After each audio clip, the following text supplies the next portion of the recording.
వాళ్ళ కథలు ముగియ కంటి కొసల అగ్నులెగయ కండగా ఒళ్ళు నరక కసిగా గొంతు కొరక మృత్యు వచ్చి కేకలిడగా ప్రళయనాదం జగతి వినగా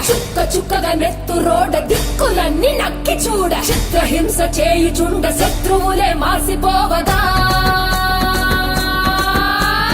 విలయ ప్రళయమూర్తి వచ్చింది ఇదే కాంచన కన్ను కోపం